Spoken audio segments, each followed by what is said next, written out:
and Jimmy Burrow in his regular 8 a.m. spot. We've invited our listeners to sing along. We've got to sing happy birthday to LSU's, Louisiana's favorite son right now. As Coach, it is confirmed 23 years old today for the Heisman winner? That he is. It's a big day. All right. So 3 years ago, it was a very big day. Yes, absolutely.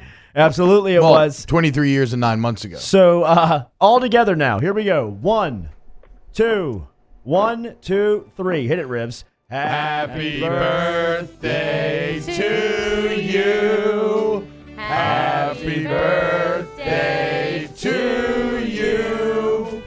Happy birthday, dear Joe.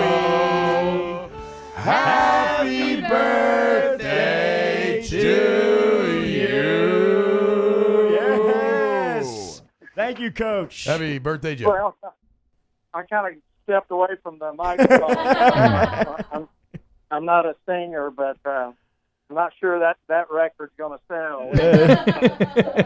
Definitely will not. Definitely will not. But it is happy birthday to your boy and to Miss Robin. It was great to hang with you guys Saturday. How cool was that? I guess we'll lead off this interview just like we do every Tuesday morning. How cool was Saturday night? Because another accomplishment, great accomplishment for your son. Yeah, you always worry about big games or any game, whether you're a parent or a fan or a coach, and they came out strong and took care of business. We just like most of the games, we had tons of family, tons of friends, people from Athens. So it was a great night and day and night, and ended up into the morning. But it was all good Friday night and Saturday night. Yeah, so the first championship, and I asked O this as well, and obviously he's in like full coach mode and 24-hour rule, but have you had a moment to reflect on the winning a championship? But I did, just because I know that was one of the reasons, if not the reason, that he chose LSU was to play in big games and win a championship. So, it's just another validation of Joe's decision and the process that he went through to get to that point. And that was a goal of his, and one down, and there's other things out there for Joe and this team, and everybody knows that. And Joe's has spoken on that many times, but that did kind of full circle from the day he decided to go to LSU, and the reasons, it's played out so far. Coach, as a defensive coordinator, what do you make of these defenses with these reputations, Georgia, Auburn specifically, coming into this games with the reputation of being one of the top in the game, but they change everything up when they face LSU's offense? Joe said after the game, he told Brady and Ensminger, I'm just going to stop watching film and just go in cold turkey because whatever we're watching, we're not going to see. From a defensive coordinator, what does that tell you? What do you make of that? Well, they're definitely seeing things that they know that if LSU has got them dialed in, that they're going to be able to throw the ball and run the ball and get the right play for that particular defense. So you just kind of give them new wrinkles and new schemes, and sometimes when you're doing that, so you kind of get away from your base and what you believe in and what your guys are comfortable with. So it can work really both ways, but I think it's quite a compliment to have guys like Coach Saban trying to defend LSU, and then Kirby Smart. Kirby Smart probably talked to Nick Saban, and yeah. So they're putting a lot of time and effort into talking to people and finding ways to slow LSU down, and so far LSU's had an answer for everybody. I mean, I love it. Georgia came out in a 3-1-7 and then immediately had to get out of it. Like, okay, actually, no, this is not. Would you give him 9 seconds to pass back there? He's gonna dice you up. That's the thing. I mean, if they're going to put everybody to pass defense, you got Clyde and the offensive line that can run the ball. And the good thing I've seen from some of the coaches, and if you're a spread team and you throw the ball so much, a lot of times you get the reputation that you're not physical. And almost every week you hear a coach that has played LSU or is going to play them is that they're still physical up front. They're still physical running the football, and that's a great combination. But so many weapons to challenge really every defense that you can think to throw up against that offense. What was your reaction when you saw number 1 by their name Sunday morning? Well, I had hoped. I wasn't that optimistic, to tell you the truth, just because I didn't.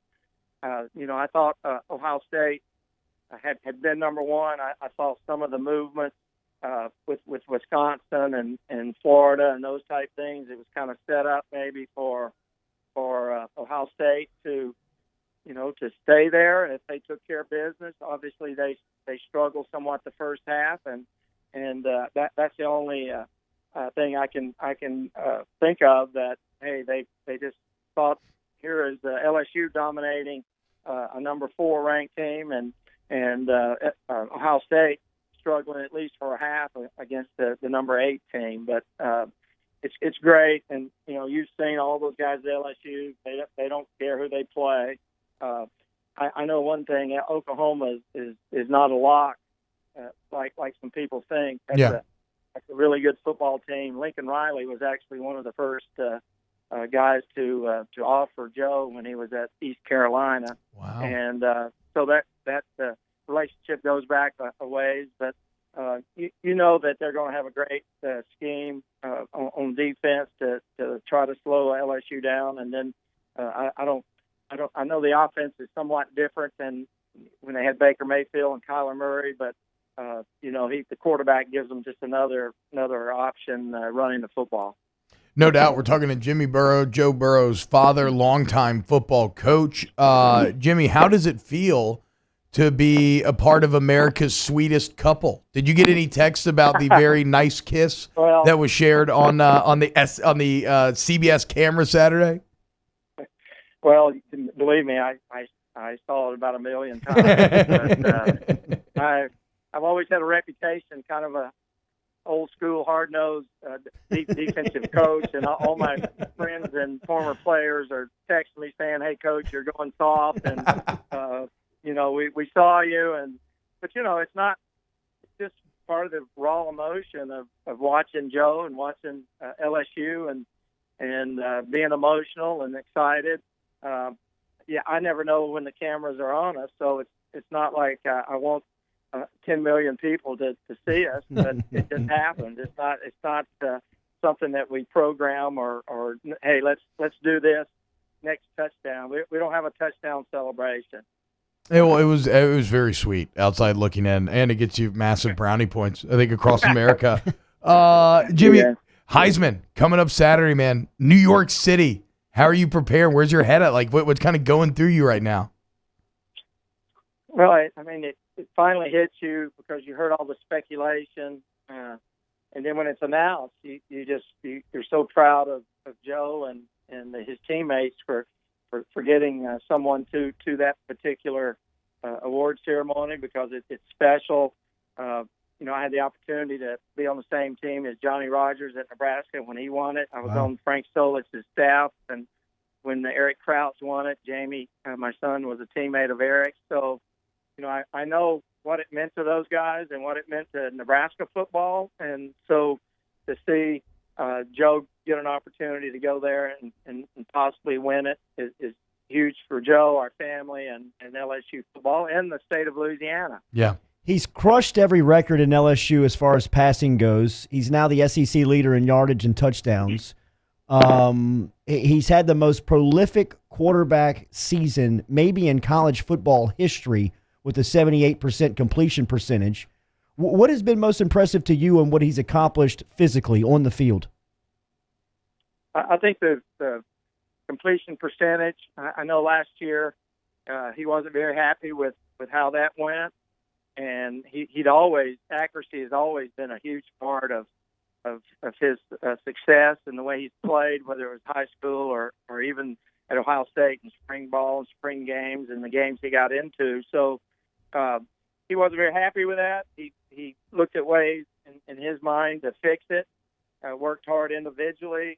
Coach Ensminger and Coach Munoz worked worked hard with him to continue to improve his technique, and then the schemes all added up to having options to throw it to whether it's Clyde or Thad or those receivers. There was a lot of outlets there to allow him to improve that. But probably that's the most impressive thing. Just as not just Joe, but that whole offense to be able to have that kind of completion percentage. Because as we know, and Joe would tell you, the offensive line's got to protect, receivers got to catch the ball and get open, and the coaches got to call plays to get those guys in space, and it's all really they've come together, and that's why you see a 78% completion percentage. Yeah.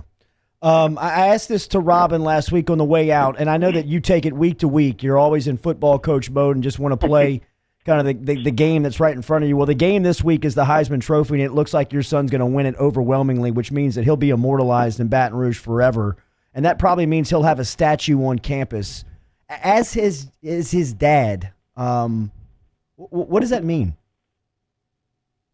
Well, it's a lot of hard work that's gone into it for Joe. So you're just so proud and of what he's accomplished, and the fact that it didn't go quite as expected at Ohio State, but he learned a lot there.